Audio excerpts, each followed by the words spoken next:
सुसमाचार उसका 5वां अध्याय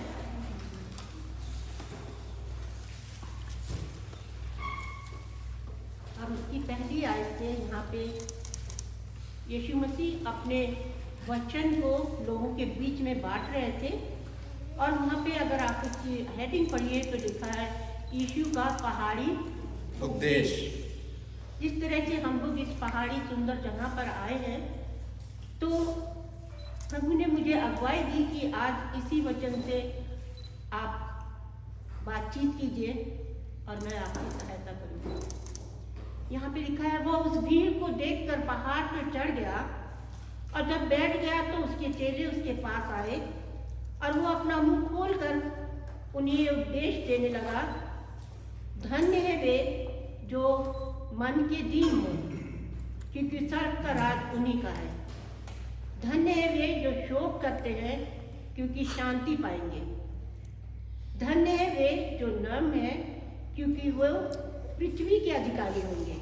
धन्य है वे जो धर्म के भूखे और प्यासे हैं, क्योंकि वो तृप्त किए जाएंगे। धन्य है वो जो दयावंत है, क्योंकि उन पर क्योंकि वे परमेश्वर को दया देखेंगे। हालांकि यहाँ को लिखा है धन्य है वे जो मेल कराने वाले हैं, क्योंकि वे परमेश्वर के पुत्र कहलाएंगे।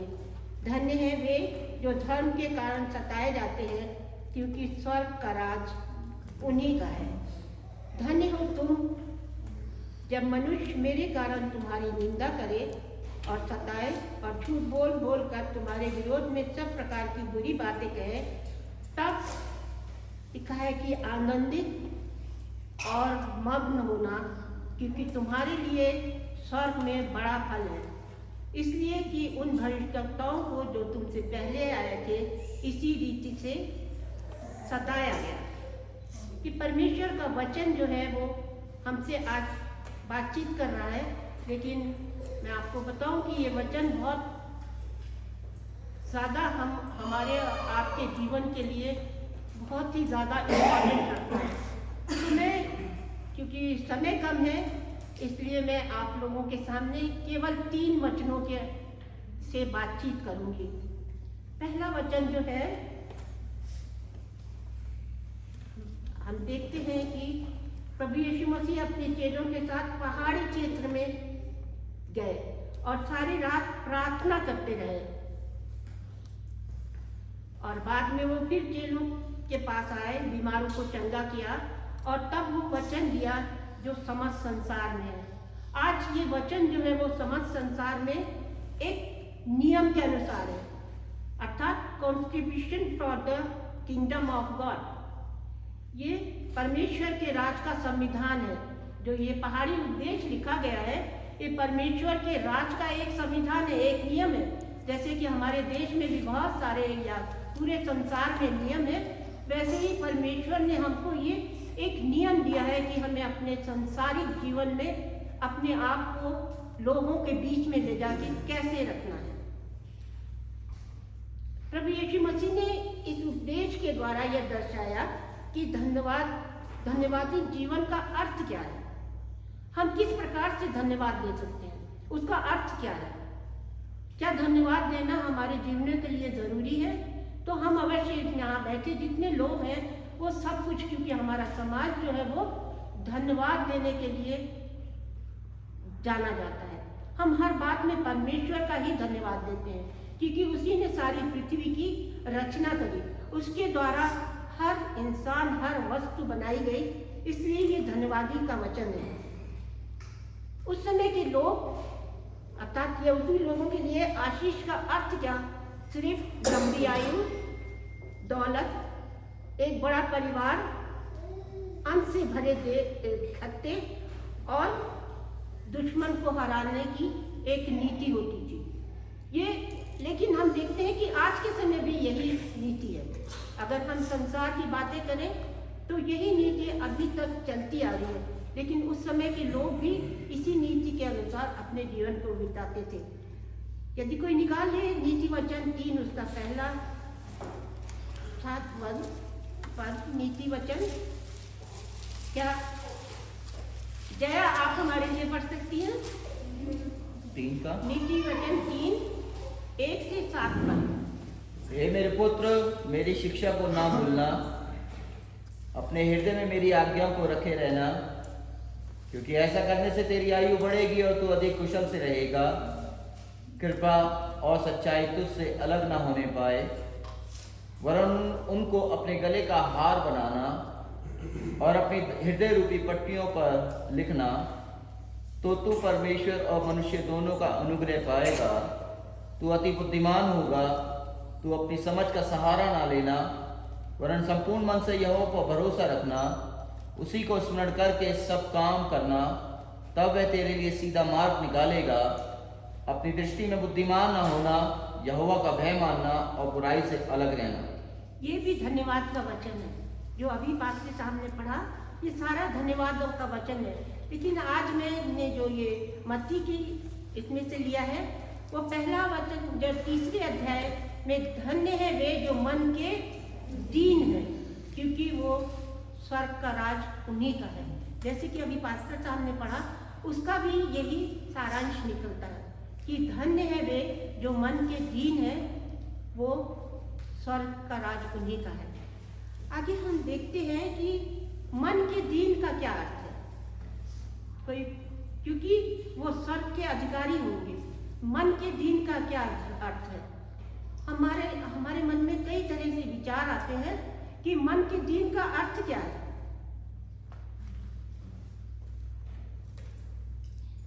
प्रभु यीशु मसीह ने अपने उपदेश के आरंभ में पापियों को श्राप नहीं दिया, लेकिन उन्हें श्राप न देके उनके ऊपर कृपा करी। उनको भजन संहिता में भी ऐसी 1 और उसका पहला पद लिखा है, उसी धन्यता के वर्णन के लिए किया गया है कि क्या ही धन्य है वो पुरुष जो दुष्टों की युक्ति पर नहीं चलता। अर्थात हम संसार में हैं, आजकल के नौजवान, बहुत सारे ऐसी चीजें हैं, ऐसा समय है कि वो इन धन्यवादियों को अपने जीवन में संपूर्ण रीत से पूरा नहीं कर पाते हैं, क्योंकि संसार की अभिलाषाएं उनको, शैतान जो है संसार की अभिलाषाओं के कारण उनको अपनी ओर खींच लेता है, और वो भूल जाते हैं कि धन्य है वे जो मन के दीन है, क्योंकि स्वर्ग का राज उन्हीं का है। लेकिन मेरे प्रियो, हमारा समाज जो है वो अक्सर इस बातों के ऊपर ध्यान देता है। अपने जीवन में हम बहुत सारे ऐसे स्थान होते हैं जब हम अपने आप को बहुत ऊंचा समझते हैं। अच्छी नौकरी, अच्छी वेशभूषा, अच्छी सराउंडिंग, इन बातों पे अपना ध्यान जो है केंद्रित करते हैं। लेकिन हम भूल जाते हैं कि ये बातें जो है वो हमें अक्सर, हम सभी बच्चों के लिए नहीं कर सकते, लेकिन अक्सर हमको शैतान की उधर खींच लेती है, और हम अपने जीवन में वो कार्य करने लगते हैं जो हमें नहीं करना चाहिए, और इन धनवादियों को हम भूल जाते हैं। मन के दीन होने का अर्थ है, अर्थ ये नहीं है कि हम अहंकार से भरे रहें, लेकिन विश्वास में यदि हम मजबूत रहते हैं तो हम परमेश्वर के राज के अधिकारी अवश्य हो जाएंगे। क्योंकि परमेश्वर ने कहा है, प्रभु यीशु मसीह ने कहा है, जो मन के दीन है वो स्वर्ग के राज को देखने पाएंगे, और हमारे जीवन का लक्ष्य भी यही होना चाहिए। प्रभु यीशु मसीह ने आत्मा के उदाहरण में मूसा के जीवन में सबसे पहले ये बात कही कि धन्य है वे जो मन के दीन है। यदि हम पढ़ सकते हैं, आप घर जाके पढ़िएगा क्योंकि समय थोड़ा है और हम सारे रेफरेंस नहीं पढ़ सकते हैं। आप नोट कर सकते हैं, यूहन्ना 6 उसकी 50 और 51 पद में आप देख सकते हैं कि इन बातों को हम कैसे अपने जीवन में लागू कर सकते हैं। इफिसियों 1 और उसका तीसरा पद यदि कोई पढ़े तो पढ़ सकता है। इफिसियों छोटा सा पद है, इसलिए हम उसको पढ़वा सकते हैं। इफिसियों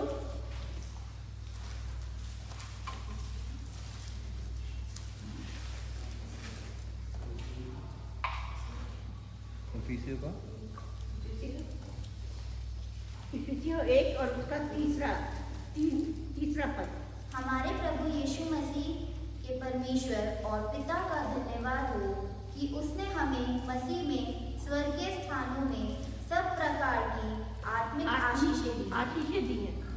अगर हम धन्यवाद कर सकते हैं तो परमेश्वर का धन्यवाद इसी का लेकर कहता हम इस प्रकार से दे सकते हैं, क्योंकि उसने हमको संसार की सभी चीज़ों पे उसने अधिकार तो दिया है हमें, लेकिन उसके साथ एक कंडीशन भी है कि हम किस तरह से उसको अपना सकते हैं। हम अच्छे वस्त्र पहन सकते हैं, हम अच्छी जगहों पे जा सकते हैं, हम जो हमारे मन में है वो हम कर सकते हैं। परमेश्वर ने हमको, प्रभु यीशु मसीह ने ये अपने जीवन में ये भीड़ को बताया कि हम कर सकते हैं, लेकिन ध्यान रखना है कि हम उसको किस प्रकार से अपने जीवन में लागू कर सकते हैं। यदि हमारा जीवन जो है वो इन बातों में ध्यान रख के चलता है तो हम स्वर्ग के अधिकारी अवश्य हो जाएंगे। दूसरा पत्रस उसका 3 अध्याय उसके 13 पद में भी धन्यवाद ही की बातें लिखी हुई हैं, और उसमें दूसरा पत्रस बहुत थोड़ा टाइम था इसलिए मुझे क्षमा कीजिएगा, क्योंकि 3 ही वर्ड को मैं आपके सामने बोलूँगी। दूसरा पत्रस उसका 3 अध्याय और 13 पद। पर उसकी प्रतिज्ञा के अनुसार हम एक नए आकाश और नई पृथ्वी की आस देखते हैं जिनमें धार्मिकता वास करेगी। यहाँ पे लिखा है, थैंक यू। आगे 14 पद में लिखा है, यदि तुम धन के कारण दुख भी उठाओ तो धन्य हो। यदि तुम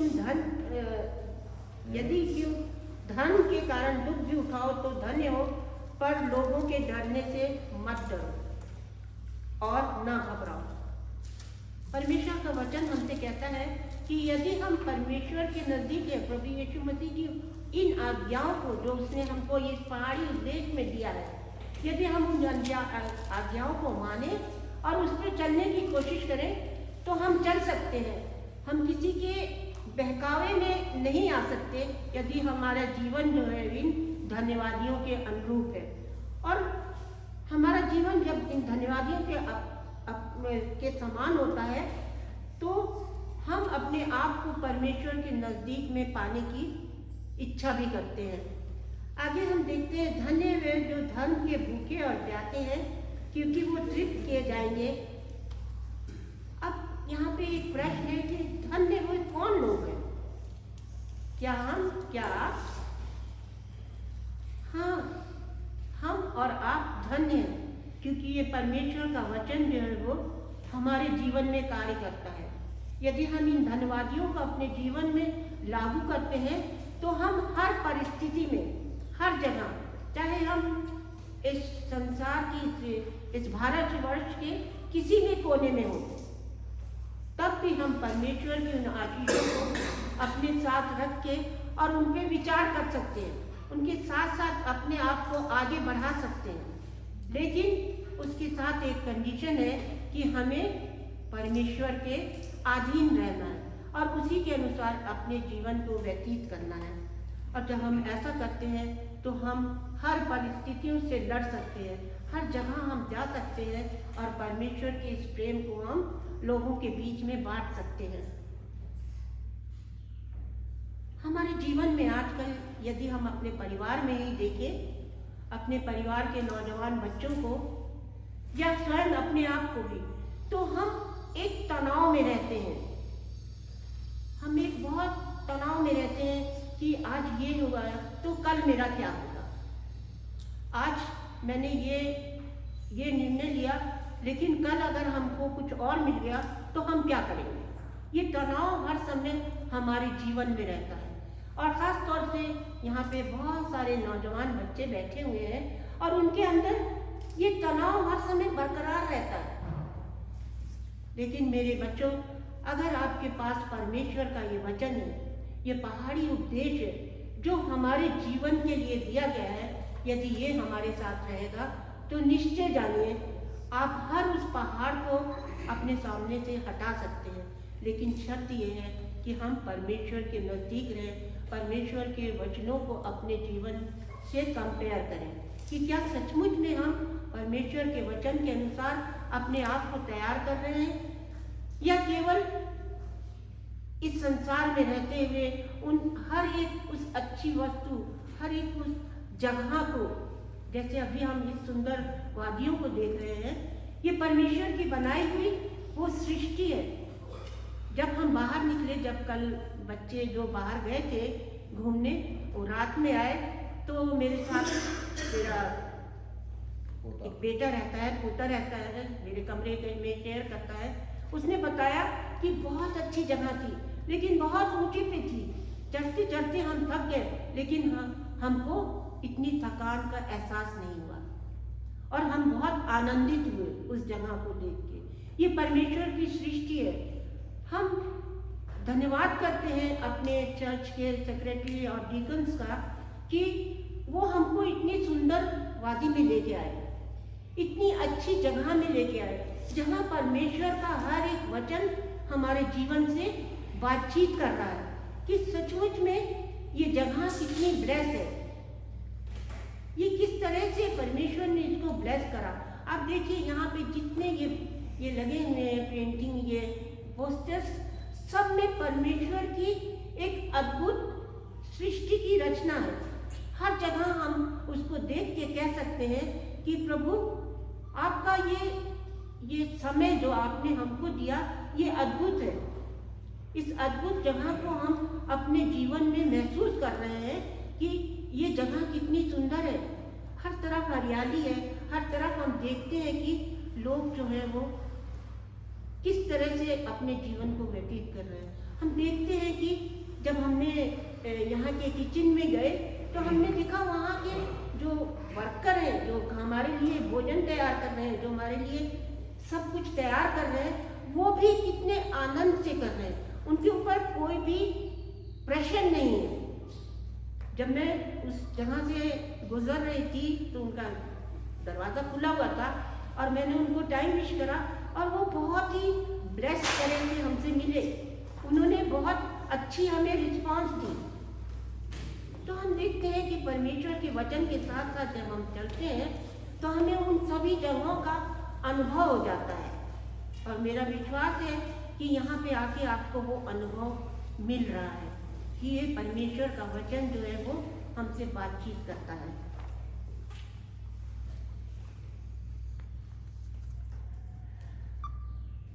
हम ना तो, लेकिन अफसोस है कि आज भी न केवल हमारी कलीसिया, लेकिन हम संसार को देखें तो ना तो हम आज परमेश्वर की आज्ञाओं के अनुसार अपना जीवन व्यतीत कर रहे हैं और ना उसकी सेवा कर रहे हैं। परमेश्वर ही है जो मनुष्य के जीवन में को भरपूर संतुष्टि करता है और सदा का जीवन दे सकता है। परमेश्वर ही हमको सदा का जीवन देता है और वो हमको अवसर देता है अपने राज्य में प्रवेश करने का।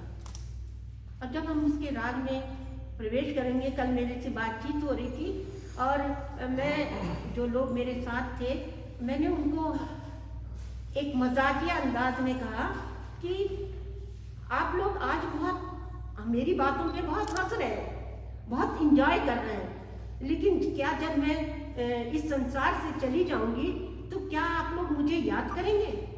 और सब बच्चों ने हाथ खड़ा कर दिया, हाँ याद करेंगे, याद करेंगे, हम आपकी इन बातों को हम अवश्य याद करेंगे। लेकिन हमने इधर उधर की बातें नहीं करी थी, हमने वचन की बात करी थी। और तब उन्होंने कहा हाँ हम आपको जरूर याद करेंगे, क्योंकि ये परमेश्वर का प्रेम हमारे और आपके बीच में डेवलप होता है। और जब ये प्रेम हमारे और आपके बीच में डेवलप होता है तब हम कह सकते हैं कि धन्य है वे जो नर्म के दीन है, धर्म है वे जो विश्वास करते हैं, धन्य है वे जो परमेश्वर की आज्ञा के अनुसार चलते हैं, क्योंकि वो परमेश्वर के राज्य को देखने पाएंगे। आगे हम देखते हैं इसी विश्वास के लिए इब्रानियों 11 और उसकी 6 पद में लिखा है, और विश्वास के बिना परमेश्वर को प्रसन्न करना अनहोना है। विश्वास के बिना परमेश्वर को प्रसन्न करना अनहोना है। लेकिन क्या सचमुच में हम परमेश्वर को प्रसन्न कर रहे हैं? ये एक क्वेश्चन हमारे बीच में है। ये क्वेश्चन हमारे बीच में है कि क्या सचमुच में हम परमेश्वर के वचन के अनुसार अपने जीवन को व्यतीत कर रहे हैं? हम कह सकते हैं, क्योंकि हम देखते हैं कि यहाँ पे बैठे हुए और हमारी कलीसिया के नौजवान जो है वो परमेश्वर से बहुत मिले हुए हैं। वो परमेश्वर की आज्ञाओं को मानते हैं, वो परमेश्वर के अनुसार अपने जीवन को व्यतीत कर रहे हैं, चाहे वो किसी जॉब में हो, चाहे वो किसी बिजनेस में हो, लेकिन वो परमेश्वर के साथ जुड़े हैं। और तब उनको परमेश्वर अच्छी अच्छी वस्तुओं का वरदान देता है। उनको परमेश्वर उनके बच्चों के ऊपर बहुत सारा ब्लेसिंग करता है।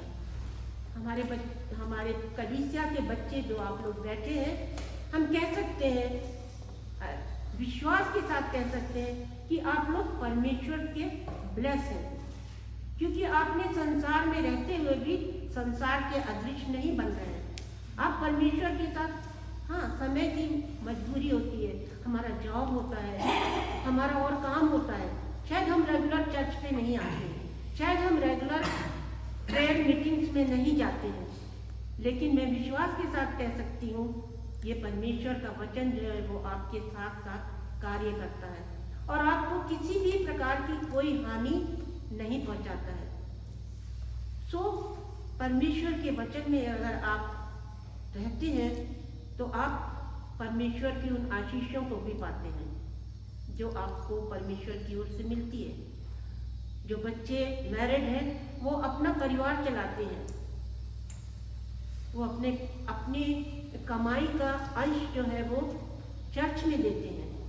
वो अपने आप को ब्लेस इसलिए समझते हैं कि परमेश्वर ने उनको एक अच्छा जॉब दिया है, एक अच्छा अवसर दिया है कि वो इन जॉब को करके परमेश्वर के नज़दीक आगे और आगे बढ़ते चले जाएं।